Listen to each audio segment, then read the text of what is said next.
कुलधरा का भूत, एक श्रापित गांव की दास्तान। प्रस्तावना। राजस्थान की रेत के बीचों बीच बसा कुलधरा गांव एक रहस्य की परतों में लिपटा हुआ है। सदियों पहले यह गांव पालीवाल ब्राह्मणों से आबाद था, लेकिन एक रात ऐसा क्या हुआ कि पूरा गांव खाली हो गया। लोग कहते हैं कि ब्राह्मणों ने इस जगह को श्राप देकर छोड़ दिया और तब से यहां कोई बस नहीं सका। जो भी इस गांव में रात बिताने जाता है उसे कुछ ऐसा महसूस होता है जिसे इंसान का दिमाग समझ नहीं सकता। कोई अदृश्य शक्ति, कोई साया, कोई अनदेखी निगाहें। यह कहानी अजय, राहुल और नेहा की है, जो आधुनिक दुनिया के 3 साहसी लोग थे। उन्हें भूत प्रेतों पर विश्वास नहीं था, लेकिन कुलधरा में बिताई गई एक रात ने उनकी सोच को हमेशा के लिए बदल दिया। रहस्यमयी यात्रा की शुरुआत। अजय एक पत्रकार था जो रहस्यमयी कहानियों पर रिसर्च करता था। उसे कुलधरा गांव के बारे में सुनकर बेहद जिज्ञासा हुई। उसने अपने दोस्तों राहुल और नेहा को इस सफर के लिए राजी कर लिया। तीनों अपनी कार में जैसलमेर से कुलधरा की ओर निकले।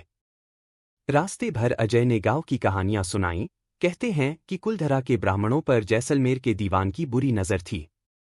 वह गांव की एक लड़की को अपनी जिद में पाना चाहता था, और जब ब्राह्मणों ने मना किया तो उन्होंने पूरे गांव को श्राप देकर रातों रात हमेशा के लिए छोड़ दिया।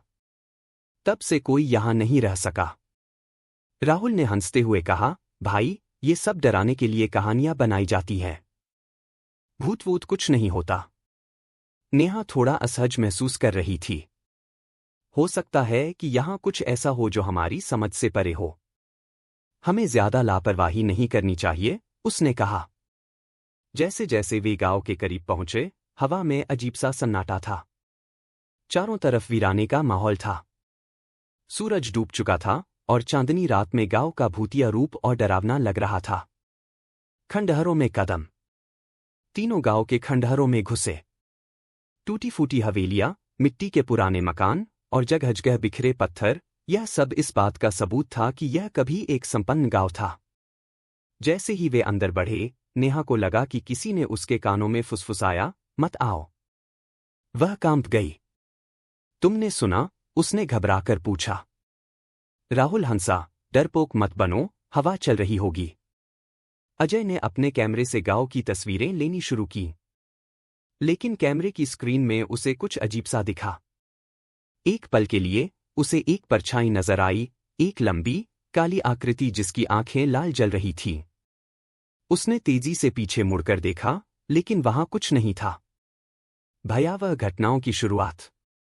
गांव के बीचों बीच एक पुराना कुआं था, जिसके बारे में कहा जाता था कि इसमें आत्माएं बसती हैं। जब वे उसके पास पहुंचे तो कुएं से हल्की हल्की सरसराहट सुनाई देने लगी, जैसे कोई उसमें से फुसफुसा रहा हो। तभी राहुल जोर से चिल्लाया, ओह! मेरे पीछे कोई है। उसने गर्दन पकड़ ली। जब नेहा और अजय ने देखा तो राहुल की गर्दन पर 3 गहरे लाल निशान थे, जैसे किसी के लंबे नाखूनों ने खरोंचा हो। अब तीनों को लगने लगा कि कुछ बहुत गलत हो रहा था। अचानक गांव के मंदिर से घंटियों की आवाज आने लगी। लेकिन मंदिर तो वीरान पड़ा था।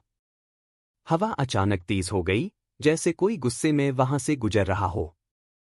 नेहा घबरा गई, हमें यहां से तुरंत निकलना होगा। लेकिन अजय अब भी कैमरे में कुछ रिकॉर्ड करने की कोशिश कर रहा था।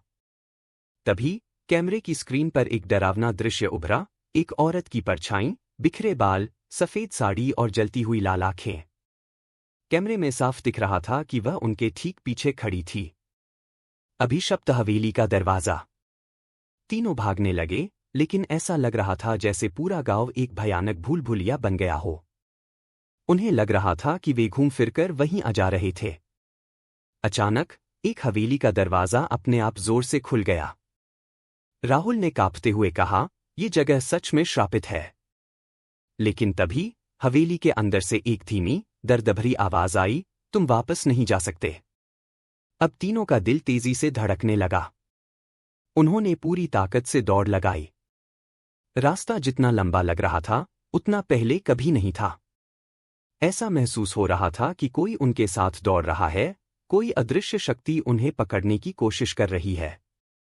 आखिरकार वे गांव के बाहर पहुंचे। जैसे ही उन्होंने कुलधरा की सीमा पार की, सब कुछ अचानक शांत हो गया।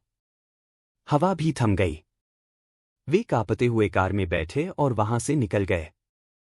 कैमरे की आखिरी रिकॉर्डिंग। घर लौटकर अजय ने कैमरे की रिकॉर्डिंग देखी। जब उसने आखिरी फुटेज चलाई तो उसमें वही लाल आंखों वाली औरत नजर आई। लेकिन इस बार वह कैमरे के बहुत करीब थी, जैसे कुछ कह रही हो। अजय ने हेडफोन लगाए और सुना, तुम फिर आओगे। मैं इंतजार करूंगी। उस आवाज ने अजय के रोंगटे खड़े कर दिए। उसने घबराकर कैमरा बंद कर दिया। उस रात के बाद तीनों ने कभी कुलधरा का नाम तक नहीं लिया। लेकिन अजय को अब भी कभी कभी आधी रात को कानों में वही भयानक आवाज सुनाई देती थी, मैं इंतजार करूंगी। अंतिम प्रश्न। क्या कुलधरा सच में श्रापित है? क्या वहां अब भी कोई आत्मा भटक रही है? या फिर यह सिर्फ मन का भ्रम है? जो भी हो, लेकिन एक बात तो तय है, कुलधरा आज भी उतना ही रहस्यमयी है जितना सदियों पहले था। क्या तुम कभी कुलधरा जाने की हिम्मत करोगे?